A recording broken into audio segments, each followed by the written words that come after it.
గుండెల లోపల నిండిన నింగిలో ఉరిమెను మేఘం ఇన్నాళ్ళకి, పిల్లని గ్రోవిలో పిలువని మోవిలో కురిసెను రాగం ఈనాటికి.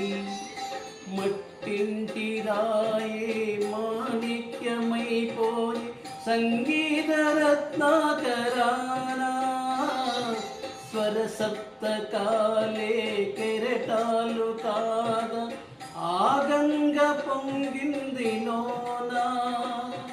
స్వరరాగ గంగా ప్రవాహమే అంగాత్మ సంధాన యోగమే, ప్రాప్తే వసంతేతి కాలికే పలికే కుహగీతికా, గాన సరసీ రుహమాలికా. స్వరరాగ గంగా ప్రవాహమే